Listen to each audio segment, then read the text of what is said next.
नमस्कार दोस्तों, आप सबको पता है कि H1B वीजा भारतीय मिडिल क्लास फैमिलीज के लिए एक कागज नहीं है। ये है एक सपना, ग्लोबल एक्सपोजर का, हाई सैलरी का और फैमिली के बेटर फ्यूचर की गारंटी का।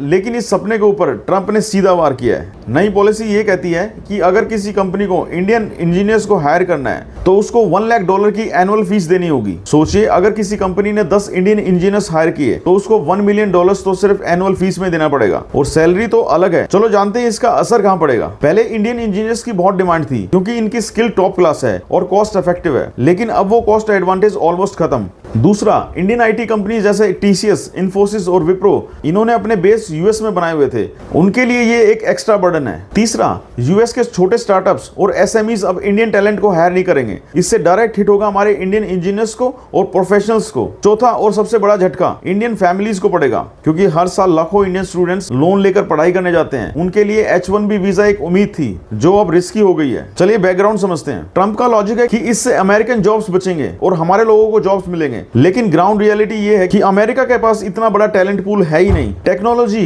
एआई और सॉफ्टवेयर, इन सब पर अमेरिका इंडियन टैलेंट पर डिपेंडेंट है। शॉर्ट टर्म में तो ये मूव रेवेन्यू देगा, लेकिन लॉन्ग टर्म में अमेरिका खुद ग्लोबल कॉम्पिटिटिवनेस लूज कर देगा। लेकिन असली सवाल है कि इस पर इंडिया क्या करेगा। क्या हम हर बार अमेरिका को टैलेंट भेजते रहेंगे और हर बार रूल बदलने पर परेशान होंगे, या फिर हम अपने देश में ही R&D hubs, high value jobs और इनोवेशन इकोसिस्टम खड़ा करेंगे ताकि हमारे इंजीनियर्स को बाहर जाने की जरूरत ना पड़े। तो मेरी नजर में ये सिर्फ ट्रंप का एक डिसीजन नहीं है, ये इंडिया के लिए एक वेकअप कॉल है। इन्वेस्टर्स को भी सोचना होगा कि यूएस एक्सपोजर और रेमिटेंसेस ड्रिवन बेट्स रिस्की हो रहे हैं। अब ग्रोथ यही है कि इंडियन टैलेंट यहीं पर अपना वेल्थ क्रिएट करे, और इंडिया की फॉरेन पॉलिसी पे भी सवाल उठता है। इतने सारे फोटो ऑप्स और प्राइवेट फ्रेंडशिप के बाद भी इंडिया अपने लोगों के लिए कोई राहत नहीं निकाल पाया, या फिर हम सिर्फ एक ऑब्जर्वर बन के रह जाएंगे। तो दोस्तों, सवाल आपसे, क्या हम ब्रेन ड्रेन की थ्योरी से आगे बढ़ के ब्रेन गेन की स्ट्रेटेजी अपनाएंगे? क्या इंडिया अपने यूथ्स को रोकने के लिए और उनको अपॉर्चुनिटी देने के लिए तैयार है? अगर आपको ये लगता है कि ये इश्यू सिर्फ पॉलिसी का नहीं है, इंडियन फैमिलीज और इन्वेस्टर्स के लिए एक बहुत बड़ी चिंता है, तो इस वीडियो को शेयर करें, क्योंकि अवेयरनेस ही सबसे बड़ा स्टेप होता है चेंज का। और ऐसे ही जियोपॉलिटिक्स की इंफॉर्मेशन के लिए हमारे चैनल को फॉलो करना न भूलें। Thank you so much.